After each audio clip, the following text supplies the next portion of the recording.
Guys, this is Collector Dude again. I have another artist edition to show you. This is called an artifact edition.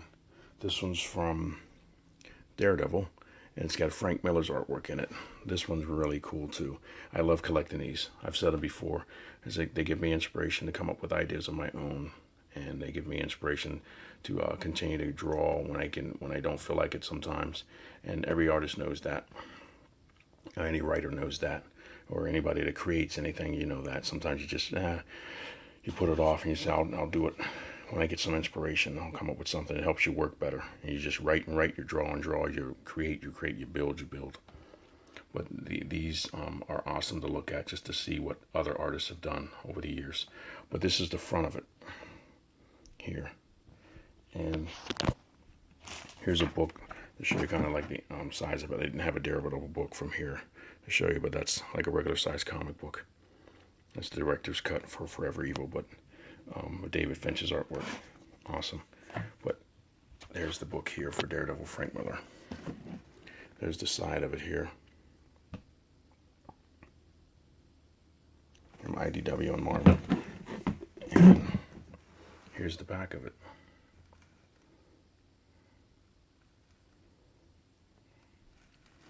This is cool, so let's get with looking through it so you can see everything inside and all the way through. Awesome artwork. There's the inside front cover there. Daredevil, and that was Elektra from Matt Murdock. Look how simple the pencils are and the inks. It's like very cool. Looks like the use of whiteout and everything. And I forget what this is called.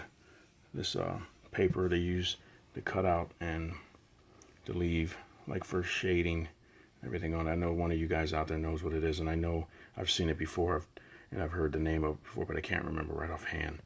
But Zipatone or something like that.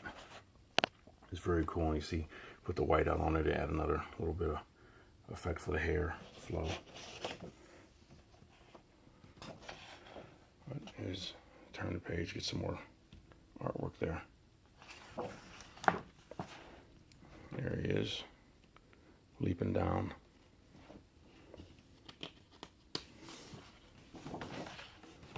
Another one. Cool. And this shows you like what's in the book here. I think it's still what starts over here. And then this. A lot of pages, not complete stuff, but not complete issues where you can read all the issues, but enough just to appreciate the artwork and to like the story of what Frank Miller did.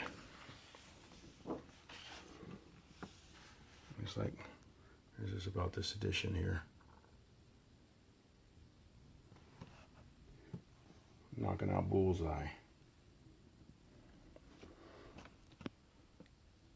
See, just they color these. They make color copies of these to put these in there so you can see the pages, or any marks, or any whiteout, any lines, or anything, any letters or notes that they put on these. You can see everything, fingerprints,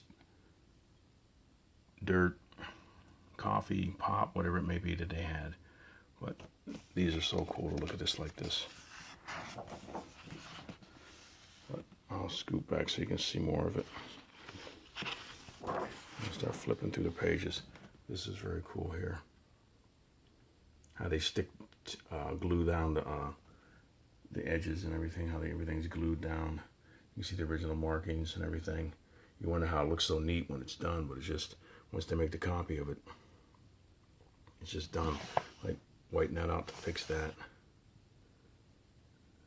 And they write directly on the paper. Everything. These are like stuff that's been done before. They just cut this out and reproduce it and stick it back down there. But the new story is done original. Like this is all cut out and stuck down here too. So I don't have to keep making it over again. Make more copies of it and just glue it down. Don't have to keep typing it out, printing it out. Cool. You see, like using the writing, how they use the ruler and everything to get this all in here.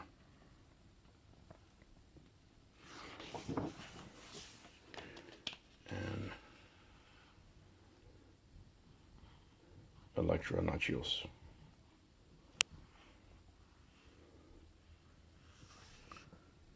The action. You see where the line work's starting to fade, everything in the background. What type of pen they used to get the effect, or just to draw the background with. It's fading compared to the foreground with the black inks on the figures.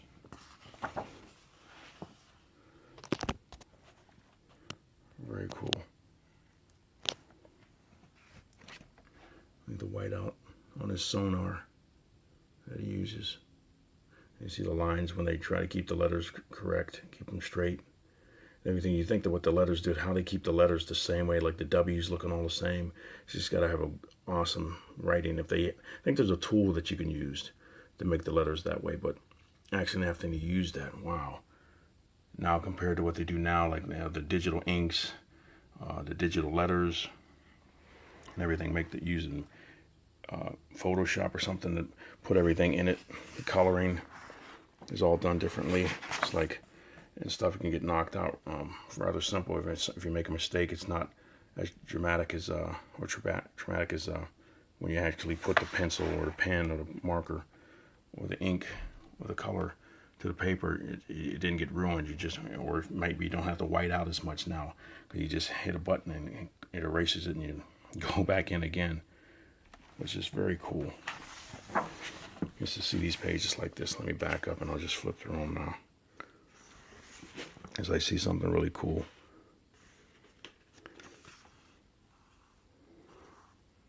There's that one picture there on the front there. Frank Miller signed it. Like, I wonder how many people own this artwork and how many they had to gather around to get all of this, to put this book together. And if some of it still exists, like if it could get ruined or it could get thrown away or shredded or something. I've read stories, I've talked about it before, I've read stories in the Jack Kirby Collector magazine where they just put an X right through the artwork with a big black marker so nobody can use it again. Or they throw it away, or they shred it, or they get water damaged, or just end up in a storage room and they get lost. You're like, oh my gosh. And then some of it people have stolen and stuff. You're like, wow.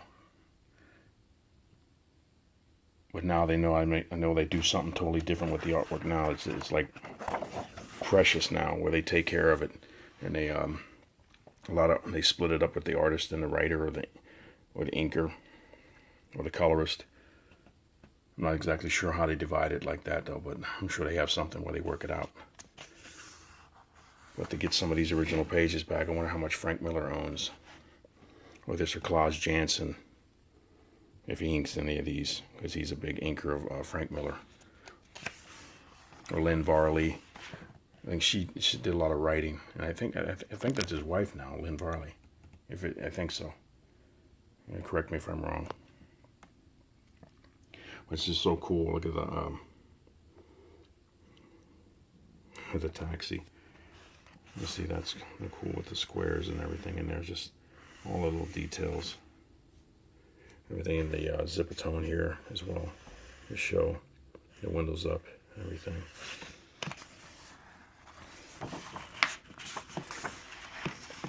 Let me scoop back some more and flip through the pages a little more.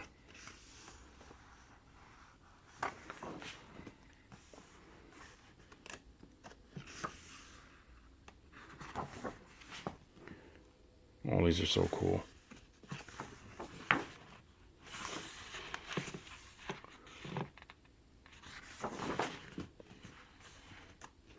That's cool.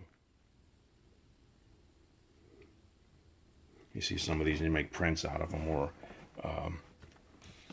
make a t-shirt out of it. Let's see. There's stuff on the building there.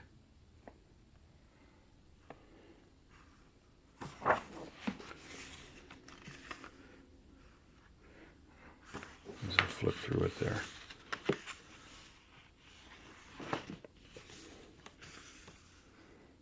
It's like the cool effect there. Look at that. It's like a dry brush effect to get the clouds and everything to look like they do. That looks like fingerprints.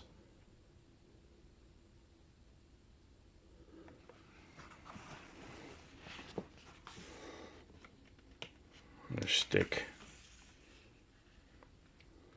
Look, huge monster.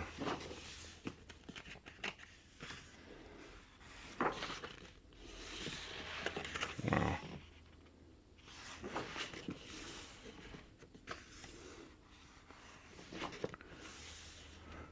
I always show the workout stuff that they do. Trying to hold those rings like that and hang like that. Wow. And it does like a side push-up with a weight on your hand and your arm. Woo! Talk about strong. And it's really cool how some of his pictures, he's got like a different style, but it's not cartoony, but it's not more as realistic. But then you look at some of the other pictures, and it looks like he's looked at a photograph or something to draw the faces. It's very cool. Like Brent Anderson is like a little bit like this. Mark Beecham. It's like all those guys drew like back then, and they all had similar styles. Look how pretty that is.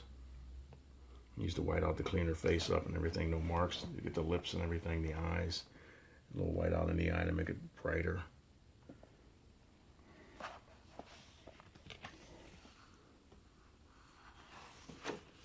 More alive. You see, look at that, like the cartooniness of the face there. But then, I'm sure as they turn it, you'll probably find a more realistic looking face of Bullseye. It's really cool. Oh, that's cool down there. And then the famous thing where he stabs her, just mercilessly. Say, wow. And they didn't, the censorship and everything that keeps that from sticking out the back there. Some of the books you see now, or some of the books that, like Tim Vigil does books, or some of the stuff that he's drawing, you're like, wow, compared to this, bloody. But those are good too. It's like, sometimes you can get a little bit too much blood or everything, but it just depends on what you like to see or what you want to do in your book to convey something. Sometimes you don't have to show it, like Marvel doesn't do it all the time. In some books they do, but most of the time they have the comics code where they don't show too much. Some of the stuff may be unnecessary. You get the point. That's cool. Good guys wear red. He's always fighting the Punisher, and I know I have yet to see the new series with the new season of Daredevil. I've watched the other ones, and I still have to finish a few of the other ones from the first season, but I got to see the other one. Same thing with Powers as well. That was a good show, or is a good show. I have to see the second season of that. But looking at this is like, wow. You see the inspiration for the TV shows and Netflix specials, series and stuff. Let me scoot back so you can see all of that. Let's flip through this a little bit more faster. Wow, look at that. Very cool. Black Widow. Some more stick. That's cool too.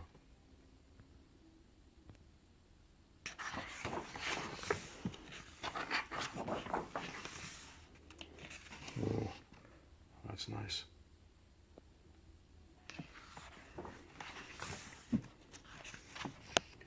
Look at that. That's cool.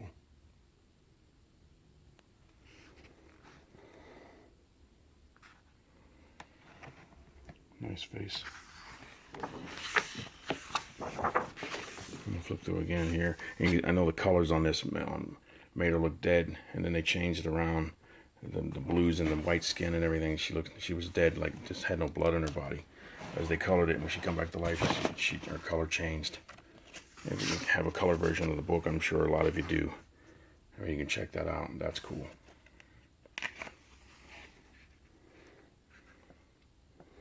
Oh, Daredevil. This was an awesome book. They're going to have where No More Mr. Nice Guy. That was a famous cover with a bright yellow background with Daredevil holding the gun. I don't know if it's a 357 Magnum or not. It's like, wow. This is cool too. This is a, look at that. Fold out there. Very cool. Anything on the back there? Yeah. Nice. So, take this. Make sure that gets folded down. I got some Spider-Man in there. Okay. Cool Spider-Man. Doc Ock. That's cool to Electra there. These are really dark.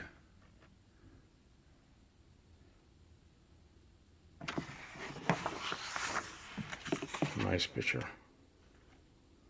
That's Wolverine. Look at that. Always fighting all the ninjas.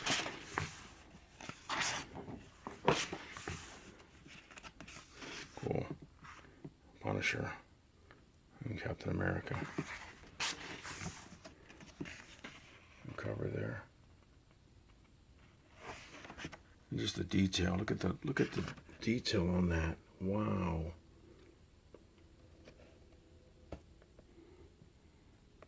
I wonder who owns that one.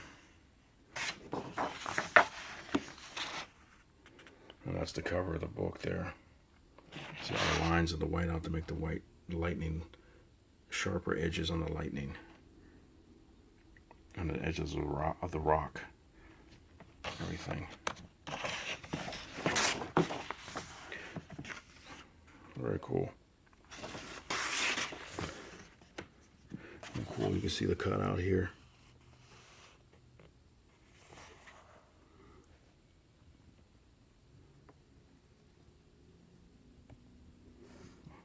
All the notes and everything.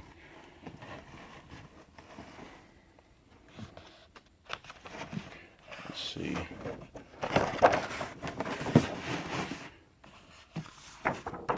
Flip through this. Wow. Famous cover. Look at where the snow is. You used the red marker there so they could fill it in with white over top of the color. There it is. No More Mr. Nice Guy. Look at that. You can see, you can read that. Pause it and read that and see what they wrote for Claus. This is a famous psychedelic. It has a psychedelic background behind him there. You can read that there. The explosion. Look at that. That's cool.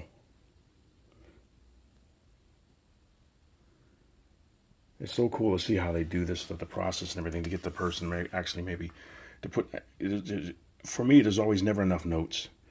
I want to know everything about the process of what they did and what they were thinking when they did it and everything. If you get a book like that that goes along with this, or have space in the back where they explained, or a whole page where they explain right next to the cover to show you what they were thinking when they did it, the whole process, it would be awesome for me. I'm sure a lot of other people think that same way too, because you just love the art and you want to know more about it. It's like history.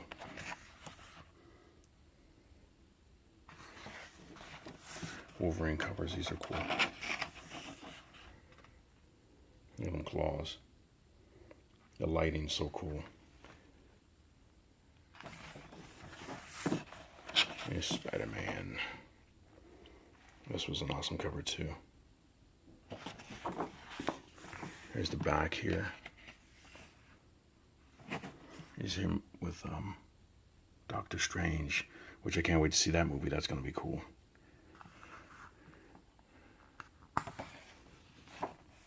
Benedict Cumberbatch. It's just awesome. It's cool how when certain things come out, when you need a character, it seems like there's always somebody ready-made for a character that is out for Marvel, DC, or Image Comics or something. There's always somebody out there that'll fit the perfect character for your to play the part. When you see that character come to life and it's yours, it's got to be just awesome. Here's the back of everything. Oops. So you can see that. If you want to read that, you can pause it.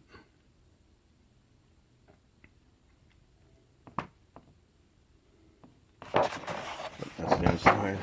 That's the inside back cover. That's it. Oh, but thank you for watching this, and I hope you enjoyed it. And just hope you can buy one. Just to look at the original artwork. And if you own an original piece of artwork, I'm jealous. That is so cool to be able to own some more. I need to go out and get to these conventions, some more conventions. I haven't been to one in a while. I went to one last year, Wizard Convention, but just to be able to go there and look at original artwork and buy it. But thank you for watching. You guys have a great day. Peace out.